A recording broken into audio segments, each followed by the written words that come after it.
So I'm an online freelancer. I'm a work-at-home mom, and I'm a social media strategist here in the Philippines.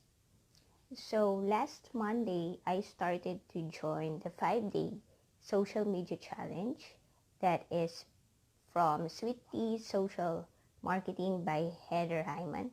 So I found her on social media marketing world, and I've been following her for since last year. So more than a year. So the good thing that I joined her group or her page is because I learned that she is also into social media marketing, and her niche is about handling Christian businesses and online presence. So I just signed up for an email for this 5-day social media challenge.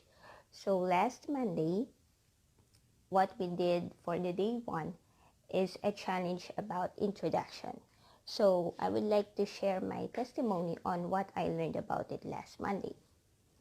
So when I did the introduction video, I did it via Facebook Live because we had an option that we can do it via Facebook Live or via video recording. So that time I tried the option, or I go for the Facebook Live video. So the challenge that I experience is I go online just like this time. I go online for about 2 in the morning here in the Philippines because I just finished my work that time in creating contents for my clients. So what happened is I'm a bit exhausted already, but since I don't want to miss out that challenge for that certain day, so even though I feel sleepy, I still choose to go online and to do the challenge. So if you were following my page, or if you were able to see my post last Monday, which is the introduction video, you can notice there that my voice is really low, and it's like I'm a bit shy type in front of the camera because I'm really tired. But what I learned is even there are times that if we are doing our work, we need to go out of our comfort zone. So that's why I'm tired that time, I still focus on the goal of doing that challenge. So that's my first learning for that day, is to go out of the comfort zone and do the goal that you have for a certain task. And then another is even I'm a social media strategist for and a freelancer for 8 years now. What I learned is on those years I became more focused on handling my clients. So I am giving them tips on how to gain their social media presence on different channels such as Facebook, Twitter, their Instagram, and also on Google Plus or LinkedIn. So the tips that I'm giving them are not just about creating contents or posts, but I'm also suggesting them to have some posts about the background or about what they are really doing for their business, to have that human touch connections, like take a videos of your brand, take a videos of your businesses when you are doing, they are into selling. I'm giving them advice that you take some videos when you are posting, when you are packaging your products or shipping, or you also take some videos of the photo shoot so that the customers can have a feel of what was going on in the business, or you can see the real life behind it. So it's like me giving advice and practical tips, and I'm helping these clients to gain their social media presence and to gain the trust of their customers. But since I become too focused in giving them advice, what happened is that I didn't have more time in building my own brand. So if you were following me, or if you would look at my social channels, you can observe that the followers are not that high yet, but I was successful in handling my clients because since I become too focused in giving my time in handling their brand and in their business. Yeah, that's what happened, is I did not have a lot of time in handling my own brand or handling my own social channels for my profession. So that's one big challenge for me. So I decided to join this 5 social challenge because I really want not to just show my clients that I have this portfolio, that I already did this, and that I'm showing them the statistical growth of my clients, of my previous clients, as a proof. But now I am practicing as well to show them the social channels of my own as a social proof, to prove them that I can also handle my own social channels of the advice that I'm giving them. So that's the second learning that I have from the day one. Again, I move out of my comfort zone even though I'm a bit sleepy, but because I have a goal that I want to achieve that day, I still choose to go online and share and participate on the introduction video that was assigned to us to be done on the day one. Now, day 2, that was Tuesday. So on the day 2, the topic or challenge is about optimizing relationships. So this is where we were asked to choose a blog post or choose a post from the social channels of an influencer, which can be coming from the locals or can be coming from the certain niche from other countries that we are looking to as an inspiration. So we need to check their site and their specific posts, and then watch what are these learnings that we got from that article or post, and share it from going from their page to my own page. So, and then mentioning that product, that specific brand or social channel. So what I did in my case, since I also learned about the Facebook page or the website of Sweet Tea Social Marketing by Heather Hyman, so I decided to choose her first.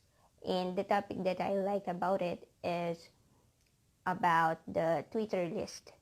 So regarding the Twitter list, it gives a big impact to a brand or a business when it comes to having the engagement in a specific influencer or a brand.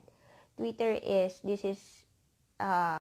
known for giving words or giving some top news or top news or whatever we think as of that moment. So as compared to other channels such as Facebook or YouTube, you can do edits on it because you will it's not that time sensitive as compared to Twitter. If there is a trending hashtag or there is a trending news and some people were tweeting about it, you also need to be following that hashtag or create a tweet or post about it on that time. So it's time sensitive. So the good thing with Twitter is if you follow the influencers or if you follow brands within the Twitter world that is related to your niche or category, they could really help you, because you know that if they tweet, they are really active. So why do they choose to share the Twitter list in optimizing relationship? So as it was mentioned on the Facebook video that was created by Heather, she mentioned that in optimizing relationship, choose a blog and choose a content from a specific influencer or someone whom you are following to be motivated, and share the value that you learned from that specific social channel going to your own channel. So aside from doing that, that will optimize your relationship, because you are sharing each other's people reach when it comes to Facebook. So for example, if in her case, she has more than 10,000 followers, and if I copy her existing post and provide a caption from that and share it to my page, and then tag her page, I can caught her attention, which was already being done. Actually, before this 5-day challenge, by the time that I was already following her, there are times that she will mention on some of her posts, and she already tagged me as well. So it was really a good moment for me on those times, because there are a lot of people commenting there, but I was also getting noticed. And aside from that is the geographical location. I have this good feeling that, oh, there are a lot of people who were commenting, and there are a lot of people who are also fans or followers or part of her groups. But I was being mentioned, or I was being tagged on a certain topic. I was able to caught her attention, even I'm so far from her, even I don't live within her her local place, and I'm coming from a different country or a far country, since she is from since she is from the US and I am from the Philippines. So with that, as we continue on commenting or continue in having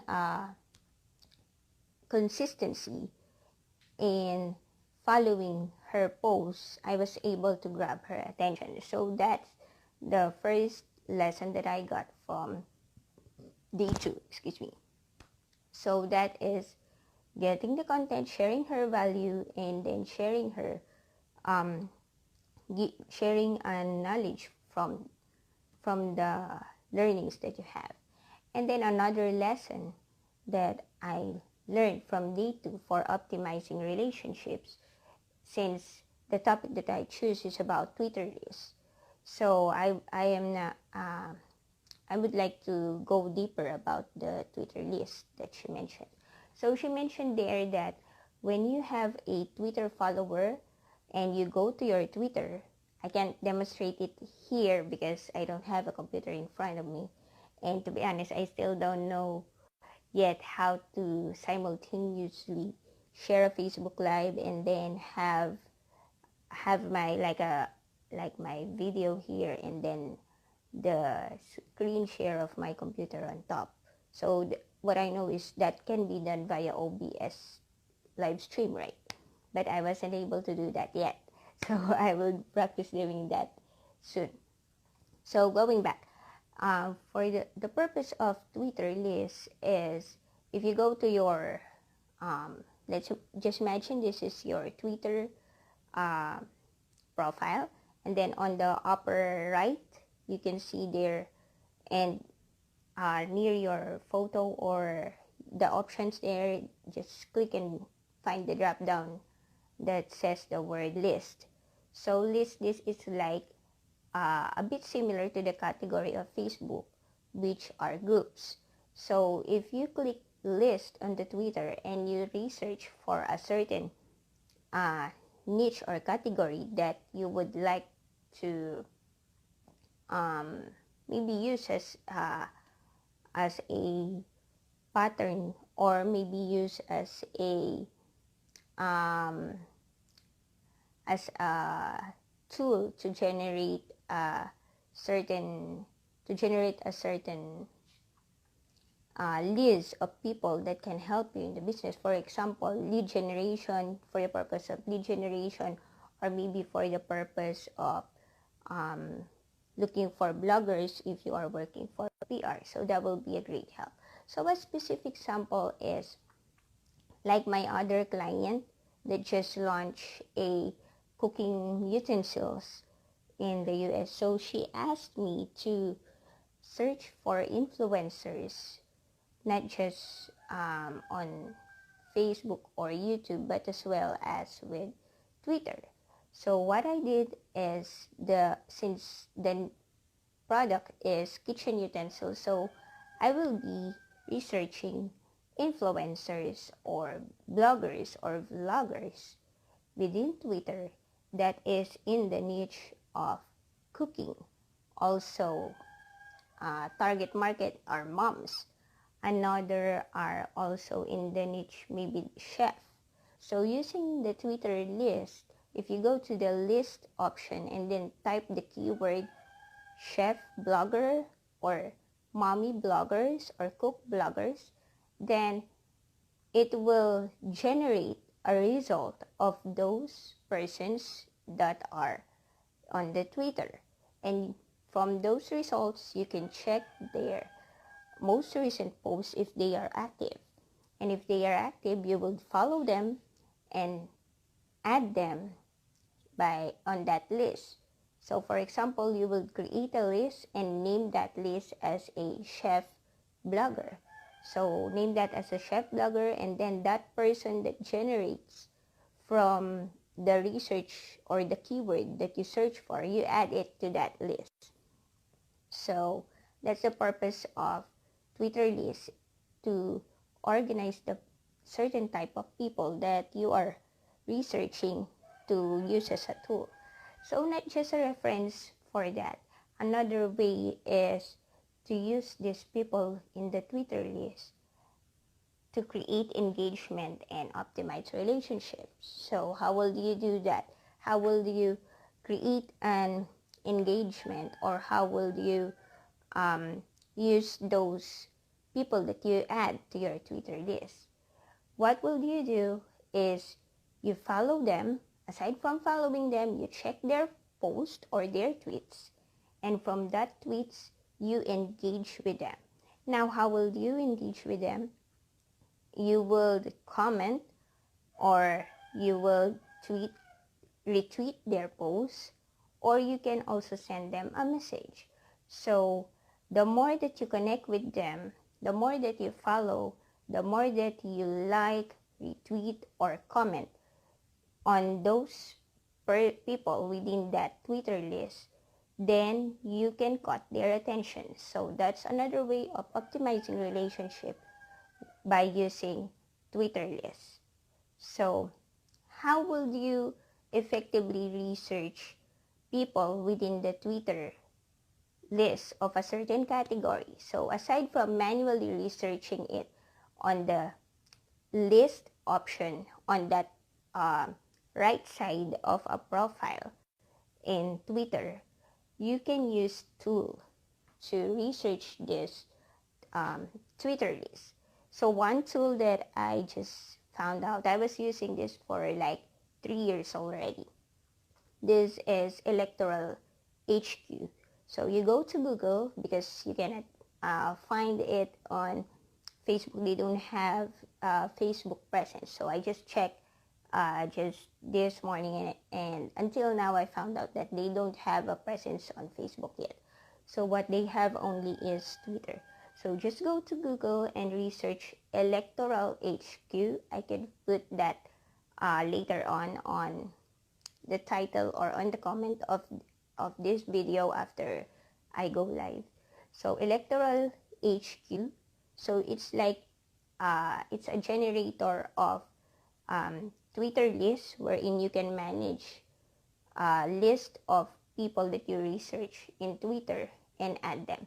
So if you go to electoralhq.com and then you type chef blogger. So from there, it will give you a list of people that are related to that keyword that you type to. Another way to research a Twitter list is using other influencer research tools such as BuzzSumo. So just the same way, you go to their site BuzzSumo and then you click the tab influencer on top and then research that is specific keywords such as chef blogger. So that's the learnings that I got from day 1 and day 2, and I'm very excited to go on for day 3, and I'll be sure to finish it until day 5. How about you? Did you learn something from what I shared? So if yes, and you would like to learn more based on these things that I am sharing to you, coming from these tips that I'm learning as well, so just send me a message or comment it on the drop section. So don't forget to like my page, Sherfriends, and that is on Facebook. You can also find me on Instagram with the same username, which is Sherfriends, and Twitter. So just follow me.